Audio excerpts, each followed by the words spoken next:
오심을 주님 재림의 그 사망 기간으로서 교회의 절기로 지킵니다. 이걸 영어로는 advent, 돌의 추억이라는 뜻으로 어원은 어드벤투스하고 어디를 향해 접근하다 혹은 오다라는 뜻의 그 라틴어에서 이것이 유래하였습니다. 그래서 대립들은 간단하게 쉽게 말해서 우리 성도들이 크리스마스를 준비하는 기간입니다. 메시아의 탄생을 환영하며 기다린다는 의미와 함께 세상 향해 기쁜 소식을 우리가 전하고 알린다는 복음적인 그런 시간 자세로 준비하는 절기라고 생각하시면 될 것 같습니다. 또한 우리 그리스도인들은 이 기간 동안에 자신들을 돌아보는데 오실 예수님을 온전히 우리가 막기 위해서 각자의 참여와 순종을 통해 자신을 돌아보는 기간이기도 합니다. 그리고 성령께 하신 예수님을 우리가 기쁨과 간절함으로 성령의 인도하신 따라 우리 안에 다시 한번 모시고자 하는 그런 기간입니다. 그리고 예수께서 육신을 입으시고 이 땅에 오신 것을 축하하면서 밝게 이를 세상에 전하는 기간입니다. 우리는 이미 성령을 받은 자들로 하나님의 자녀로서 이 세상에서 가장 즐겁고 기뻐해야 할 날이 예수 그리스도께서 이 땅에 성육신하셔서 우리와 같은 모습으로 이 땅에 살았다는 그 하나님의 사랑을 세상에 전해야 할 사명을 가지고 있습니다. 우리 자신만이 우리들만이 셀러브레이션 축하하는 것이 아니라 이것을 세상에 우리가 전파해야 된다라는 것입니다. 그래서 오늘 설교는 이런 예수 그리스도 메시아를 증거하는 바울의 설교 내용을 여러분과 함께 살펴보면서 은혜를 나누고자 합니다. 먼저 오늘 말씀에 이 바나바와 바울이 미시디아 안디옥의 회당에까지 들어가기 전까지를 우리가 잠깐 정리하면 그들의 1차 전도 여행은 수리아 안디옥교에서 시작하여서 구부로 성어가는 배를 타는 것으로 시작되었습니다. 그들은 구부로의 동쪽에 있는 그 살라미에 도착해서 유대인의 회당을 돌며 복음을 전했습니다.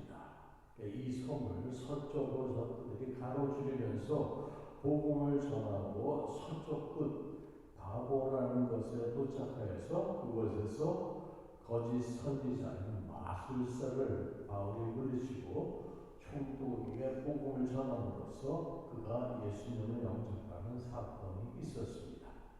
이후 그들은 배를 타고 밤빌리아의 버가로 갔습니다. 제가 보내드린 지도 이쪽을 참고하시면 좋을 것 같습니다. 오늘 말씀 13절 보시면 바울과 및 동행하는 사람들이 바보에서 배 타고 밤빌리아에 있는 버가에 이르니 요한은 그들에게서 떠나 예루살렘으로 돌아가고 이렇게 나옵니다. 바울과 동행하는 다른 사람들은 배를 타고 밤빌리아의 버가로 갑니다. 그러나 요한은 저기에서 떠나 예루살렘으로 돌아왔습니다. 누가는 여기서부터 바울을 이야기의 곧 주인공으로 설정하고 있습니다. 그 이유는 누가의 관점에서 바울이 구브르섬에서 마술사 엘루마와의 대결에서 승리하고 총독 서기오 바울을 기독교인으로서 회심시킴으로써 선교 사역에 있어서 리더격으로 구상된 것으로 그가 생각하였기 때문입니다. 물론 그것은 성령의 인도하심이 그곳에 나타나시고 우리가 간접적으로 볼 수 있습니다. 아무튼 바울이 두 번째로 찾은 이 밤빌리아는 지중해 북단에 있는 소아시아의 남쪽 해안에 접한 지역입니다. 보내드린 지도를 보시면 거기에 이 지역은 동편에는 길리기아, 서쪽으로는 루기아, 북쪽에는 비시디아가 인접해 있습니다. 그리고 오가는 밤빌리아의 그 중심 도시로서 바울은 돌아오는 길에 다시 이곳을 들리게 됩니다. 이곳에서 바울이 대해 선교 행적에 대한 언급은 오늘 말씀에는 없습니다. 아마 별다른 성과가 없었던 것으로 봅니다. 한편 예루살렘부터 바울과 바나바와 동행하여 그들을 도우며 따라왔던 마가 요한은 다시 예루살렘으로 돌아가지만 누가는 그 이유에 대해서는 전혀 언급하지 않고 있습니다. 그래서 마가가 떠난 이유에 대해서 학자들에 따라 추측이 다양합니다.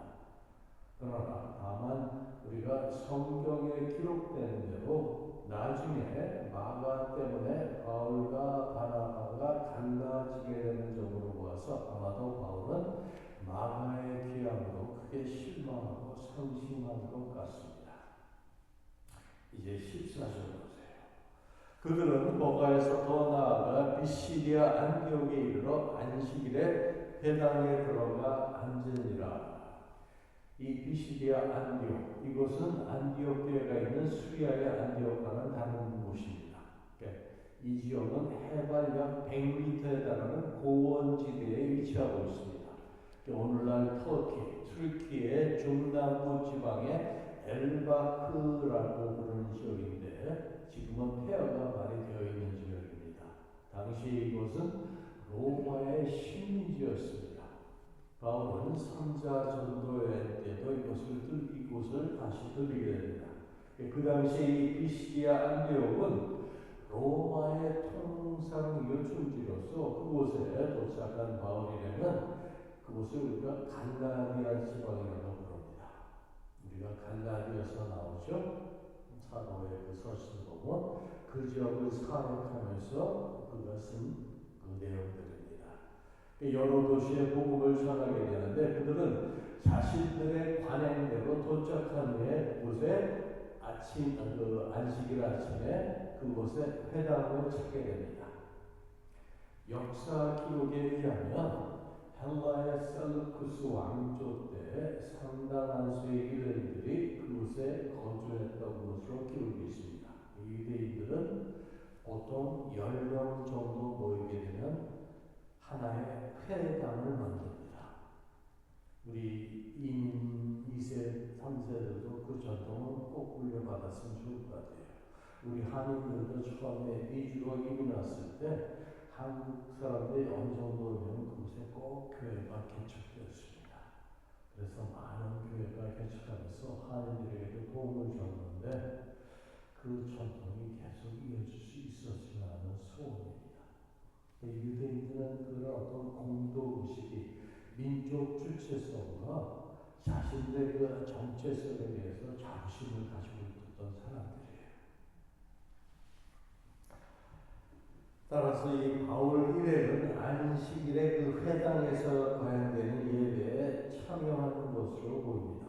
구부로나 이곳에서도 바울 일행이 회당을 먼저 찾은 것은 아마도 이방 땅에서 동족에 대한 그런 친밀감을 소중하게 생각하기 때문이며 이를 통해서 이방 선교 이전에 그들의 동족 유대인에 대한 방문이 선행되었음을 알 수 있습니다.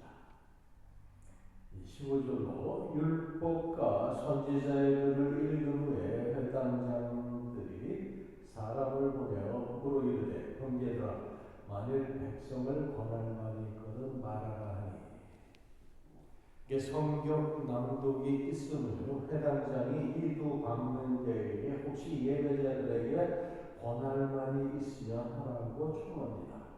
바울은 그 부탁에 응하게 됩니다. 회의의 예배 순서 중 한 부분이 여기 소개되고 있는데 율법과 선지자의 글을 읽은 후라고 나오죠. 여기서 율법서는 모세오경을 가리키고 선지자의 글은 예언서를 말합니다. 1세기경에 회당 예배는 예루살렘에서의 의식과는 다르게 보통 기도로 시작해서 율법서와 예언서 낭독 그리고 설교나 권면의 말씀이 있은 다음에 축복의 기도 순서로 진행되었던 것 같습니다. 지금의 우리 교회의 예배와 많이 흡사하죠? 결국 그 전통이 유대인들의 회당 예배에서 왔다는 겁니다. 이처럼 성경이 회당에서 낭독되었던 이러한 전통은 원래 이스라엘 백성이 바벨론 포로 그 시기를 지나서 그 후에 그들이 고향으로 돌아와서 시작되었으며, 이 전통이 BC 163년부터는 한때 그 안티오쿠스 에피파네스가 율법서 낭독을 금지함으로써 예언서와 잠깐 낭독되었으나, 그것이 마카비 혁명 때에 다시 율법서가 예배 순서에 낭독되기 시작하였습니다. 그리고 회당에서 이 성경은 보통 히브리어로 낭독된 다음, 그들의 그 오리지널 언어죠. 히브리어로 낭독된 다음에 아람어나 헬라어로 이것이 통역되었습니다.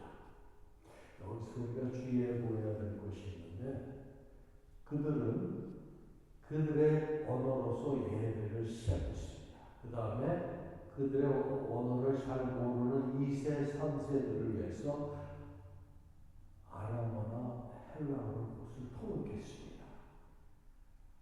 우리 한인 2세들, 3세들도 한국말을 꼭 배워야 해요. 필요성을 느껴야 됩니다. 그거는 우리 부모들 세대한테 책임이 있어요. 우리가 예배드리고 하나님을 알게 하는 것이 우리 한국말로 처음으로 받아들였기 때문에 우리 한인들만이 가진 그런 정서가 있습니다. 그리고 미국에서 미국 언어로 이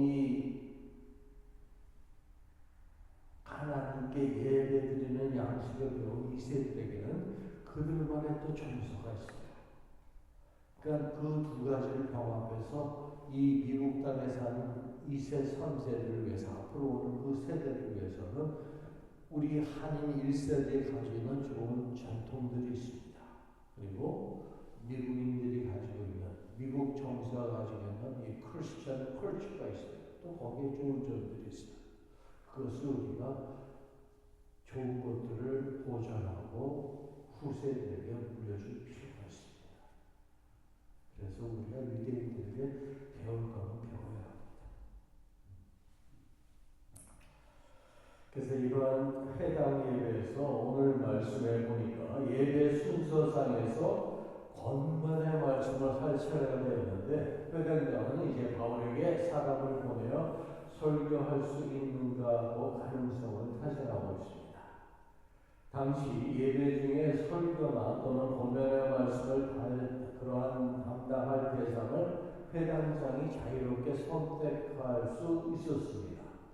따라서 회당장은 대개 랍비나 혹은 회당 방문자에게 설교를 요청할 수 있었습니다.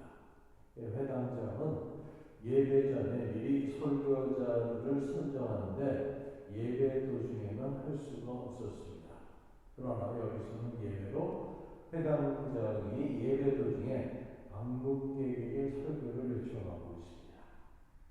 아마도 바울과 바나바 일행이 예배 시작과 더불어 회당에 들어왔기 때문에 미리 설교를 부탁할 수 없었던 것을 우리가 예측할 수 있습니다. 이를 통해 짐작하건대 회당장이 바울 일행에 관한 소문을 익히 듣고 그들에 관해 깊은 관심을 지니고 있었음을 우리가 간접적으로 여기서 알 수 있습니다. 그러면서 만일 백성을 권할 말이 있거든 말하라고 말합니다. 여기서 그들에게 설교를 요청하는 어투는 만일이라는 이 단어로 시작하는 족보적절로서 만일 백성에게 권할 말이 있거든 말하라는 이러한 제스처는 상대방에게 공손하게 요청하는 행위입니다. 그래서 요즘으로 우리가 이걸 번역하면 이러한 의미를 최대한 살려서 두 분께서 격려할 말이 있거든 이 회중에게 한번 말씀해 주셨으면 좋겠습니다 라고 번역하면 좋을 것 같습니다.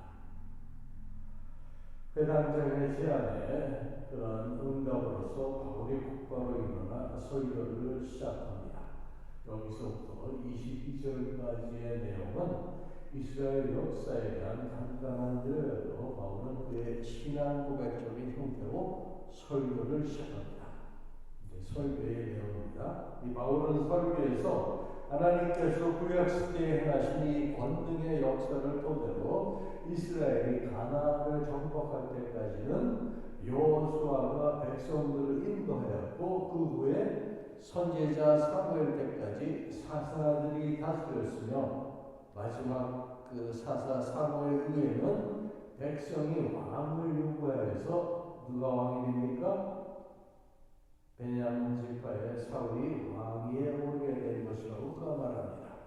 이러한 왕정국가의 시작은 사실 이스라엘 백성들의 요청에 의한 것이어서 사무엘이 늙었다는 이유와 함께 다른 열방들의 왕권 정치에 대한 부러움에서 시작됐습니다.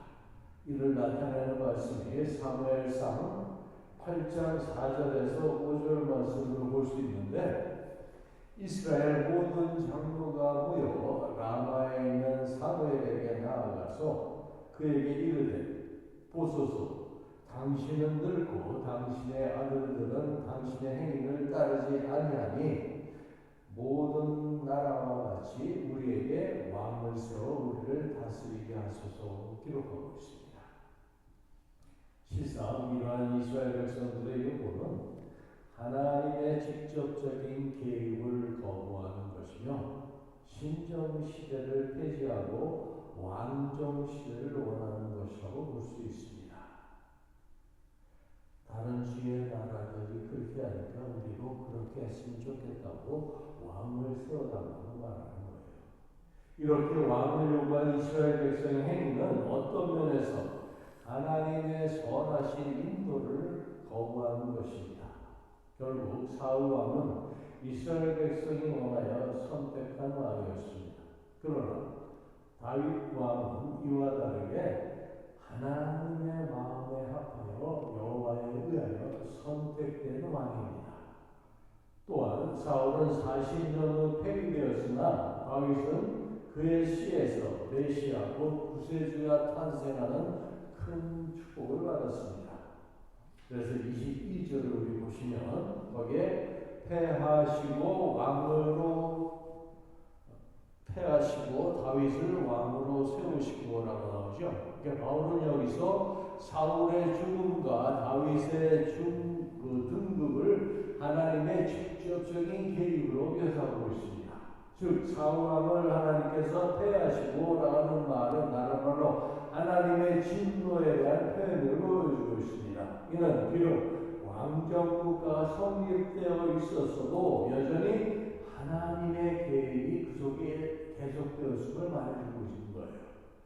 그러니까 아마도 바울은 18절의 표현처럼 광야에서 이스라엘 백성이 40년간 그들의 소행을 참으시고라고 묘사하는 것처럼 이와 같이 여호와께서는 이스라엘 백성들의 그 불순종과 불신앙에도 불구하고 끝없이 참고 보살피는 하나님을 묘사하는 것으로 봅니다. 그래서 오늘 말씀 22절에서도 이새의 아들 다윗을 만나니 내 마음에 합한 사람이라고 말합니다. 이 기절은 사무엘상 13장 14절에서 인용한 것으로서 사무엘이 사울 왕에게 이르는 말 가운데 나타납니다. 선지자 사무엘이 사울 왕에게 말합니다. 지금은 왕의 나라가 길지 못할 것이라 여호와께서 왕에게 명령하신 바를 왕이 지키지 아니하였으므로 여호와께서 그의 마음에 맞는 사람을 구하여 여호와께서 그를 그의 백성의 지도자로 삼으셨느니라. 이 말씀은 사울을 피하는 이유를 설명하고 여호와께서 다윗을 세우는 이유를 언급하는 것으로 주께서는 이스라엘의 왕정을 인정한다는 의미를 여기서 간접적으로 내포하고 있습니다. 뿐만 아니라 다윗이 하나님으로부터 인정을 받았다는 점은 왕가의 전통성을 신적인 권위로 세우고자 하는 이스라엘 백성의 열망을 대변하는 것으로 우리가 볼 수 있습니다. 특히 여기에 마음의 합한이라는 이 표현은 다윗이 하나님에 의해 계획된 이스라엘의 그 구속사에서 결정적인 역할을 할 인물임을 부각시키고 있습니다. 이러한 부분이 다음에 이어지는 내 뜻을 다 이루게 하리라 하는 이 기절에서 우리가 찾아볼 수 있습니다. 이러한 부분이 다음에 이어지는 그 내 뜻을 다 이루게 하리라, 이 말은 즉 다윗에게 거는 이러한 하나님의 기대는 23절에서 언급되는 하나님이 약속하신 대로 이 사람의 후손에서 이스라엘을 위하여 구주를 세우셨으니 곧 그가 예수라. 이 말이 바로 오늘의 결론과 맞는 말씀입니다. 사도 바울은 그때 자신의 그 설교에 그 중요한 바로 그 기절을 불러내기 위해서 쭉 이스라엘의 역사를 언급했던 거예요. 하나님의 약속하신 대로 이 사람의 후손에서 이스라엘을 위하여 구주를 세우셨으니 곧 예수라. 이는 곧 옛날 다윗의 선택이 바로 메시아 탄생의 씨앗이 될 것이라는 말입니다. 이 말은 결국 하나님의 다윗 선택이 이스라엘 백성을 구원하기 위한 하나님의 구속사의 경륜에 속한 것임을 의미합니다. 따라서 바울은 이스라엘 역사 속에 나타난 구속사를 통하여 이스라엘 백성이 고대하고 기다리던 메시아에게로 그의 설교의 초점을 맞추어 지금 진행시켜 나가고 있습니다. 하나님이 약속하신 대로 이 사람의 후손에서 이스라엘을 위하여 구주를 세우셨으니 그가 곧 예수라고 선언한 것입니다. 여기에 하나님이 약속하신 대로, 이 말은 다윗에게 주어진 그 약속은 바로 사무엘하 7장 12절에서도 볼 수 있습니다. 주께서 다윗에게 말씀하시되 너의 수완이 차서 내가 조상들과 함께 누울 때에 내가 내 몸에서 내 씨를 내 뒤에 세우고 그의 나라를 견고하게 하리라 말씀하십니다. 이 약속은 아브라함과의 경우처럼 언약을 맺는 형식을 취하지 아니하시고 선지자 나단을 통하여 그에게 주어졌습니다. 그렇지만 언약 맺음에 있어서 수반되는 축복과 충성의 조언이 사무엘하 7장 전체에 언급되고 있으므로 우리가 이것을 다윗의 언약의 상이라고 부르기도 합니다. 여기에 나타난 주요 내용을 다윗이 성전 건축에 대한 그러한 하나님의 그 안식처에 대해서 그러한 가상한 마음을 보신 하나님께서는 다윗 왕조에 대한 놀라운 축복을 약속하셨는데, 특히 이는 장차 다윗의 후손으로 이 땅에 임하실 메시아에 대한 예언을 담고 있기에 더욱 중요한 의미를 지닙니다. 거기에 중요한 부분 몇 구절을 제가 알려드립니다. 13절에서 16절입니다. 그는 내 이름을 위하여 집을 건축할 것이요 나는 그의 나라 왕위를 영원히 견고하게 하리라. 나는 그에게 아버지가 되고 그는 내게 아들이 되리니 그가 만일 생을 보면 내가 사람의 가와 인생의 채찍으로 징계하려니와 내가 내 앞에서 불안하게 한 사울에게서 내 은총을 빼앗은 것처럼 그에게서 빼앗지는 아니하니라. 내 집과 내 나라가 내 앞에서 영원히 보존되고 너의 왕위가 영원히 견고하리라. 이러한 언약을 주셨습니다. 사도 바울은 이렇게 해당의 청중들에게 하나님의 이스라엘의 그 구속사를 설명하면서 다윗 언약을 상기시켜서 메시아가 이스라엘의 전통적인 왕통을 이어받았음을 여기서 증명하여 말하고 있습니다. 곧 이스라엘을 위하여 구주를 세우셨으니 이는 예수라고 말합니다. 이 말은 다윗에게 약속한 하나님의 언약이 예수 안에서 성취되었음을 나타내는 표현입니다. 그런데 본구절은 약간의 오해가 발생할 요소가 있는데 본절의 그 내용을 문자 그대로 이용해서 온 인류를 위한 구원자로서의 예수 그리스도를 이해하는데 걸림돌이 되는 것으로 생각할 수도 있고, 또한 이방인의 구원을 위한 소명자로서 바울의 사역과는 모순되는 것으로 보입니다. 그러나 바울의 이러한 진술은 이스라엘 전통적인 그 메시아 사상이 입각한 것이라고 우리가 이해할 수 있습니다.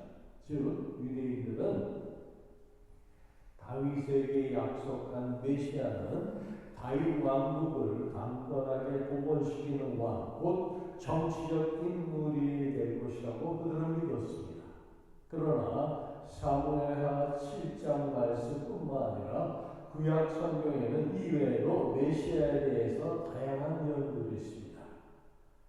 예로 순환의 종으로 메시아가 묘사되기도 하고, 또한 인자로 설명되는데 그 예로 다니엘서 7장 13절 말씀에 기록된 말씀을 보면, 내가 또 밤 환상 중에 보니 인자 같은 이가 하늘 구름을 타고 와서 옛적부터 항상 계신 이에게 나아가 그 앞으로 인도되네라고 묘사되어 있습니다. 이 말은 마태복음에서 똑같이 비슷하게 묘사되고 계시록에도 신약성경에 묘사되는 부분입니다. 그리고 왕으로서의 메시아와 대제사장으로서의 메시아 등 여러 모습으로 성경 전체에서 이 메시아의 모습이 설명되어 나타나고 있습니다. 이처럼 구약 성경은 한 메시아에 대해서 다양한 형태의 모습으로 복합적으로 그의 존재함을 말해주고 있으나, 유대인들은 굳이 일부분만을 취하여 메시아를 정치적인 이스라엘에 국한된 메시아로서 한정시켜서 생각하여 왔습니다. 바로 여기 갭이 있는 거예요. 그러나 바울이 이방인의 구원을 말하면서도 예수 그리스도를 이스라엘의 구주로 말하는 것은 유대인들의 배타적인 이 메시아 사상을 말하기보다는 예수님이 이스라엘의 전 역사를 통해 예언되었고 하나님에 의해 약속된 구주임을 말씀에 근거하여 증언하고자 했던 것입니다. 이는 다른 표현으로 메시아 왕국을 예표하고 있는 다윗 왕국은 사울 왕조처럼 인간의 범죄로 인하여 몰락하는 불완전한 나라가 아니며 인간의 노력이나 공로가 아닌 오직 하나님의 은총에 의해 존속되는 영원한 나라가 될 것임을 말하고 있는 것입니다. 이스라엘의 역사를 보십시오. 이스라엘 왕조가 어떻게 망했습니까?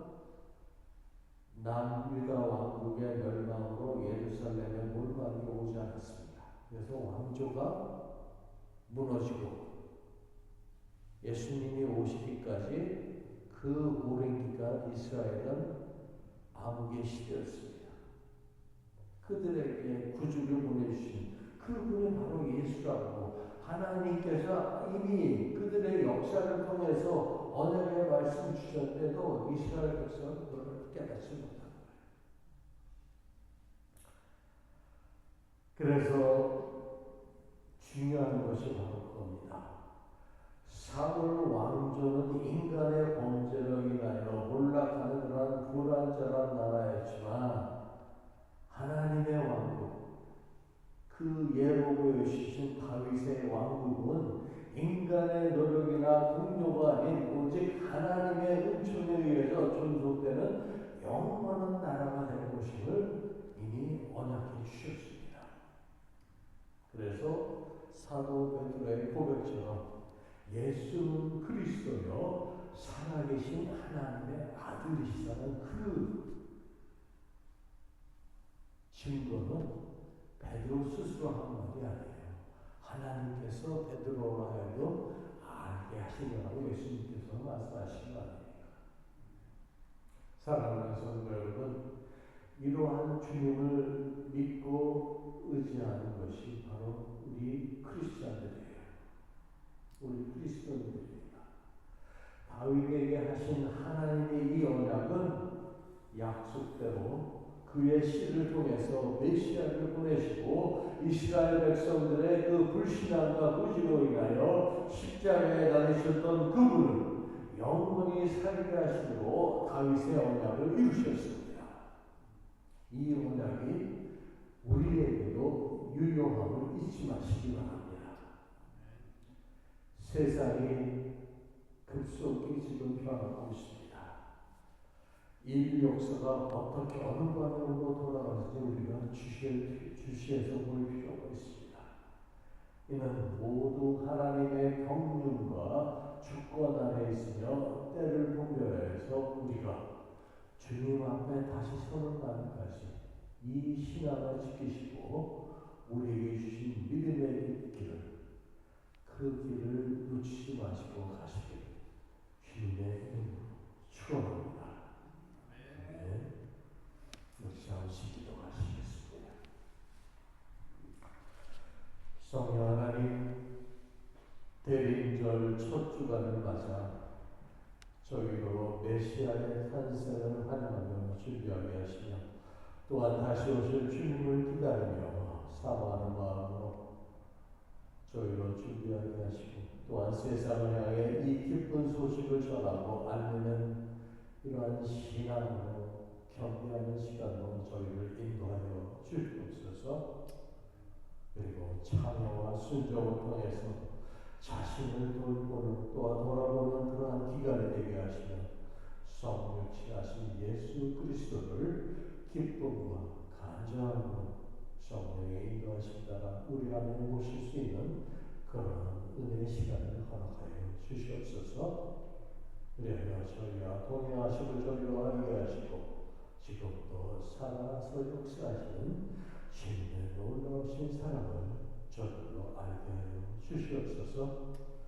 모내날 이스라엘 백성들이 하나님을 사랑하시고 또 하나님을 경외하는 것과 같이 저희도 다윗에게 주신 그 언약을 붙들고 살아온 믿음의 조상들을 통하여 이 언약이 앞으로 오실 주님의 그 재림의 기간 동안에 하나님의 놀라우신 정부에 의하여 이 땅에 이루어질 것을 믿습니다. 아버지, 이 기쁜 소식, 이 귀한 하나님의 말씀을 저희들이 세상에 나가 증거할 수 있는 그러한 증인의 삶을 살 수 있도록 저희들을 사용하여 주시옵소서. 모든 것 주께 의지하며 예수님의 이름으로 간절히 기도드립니다. 아멘.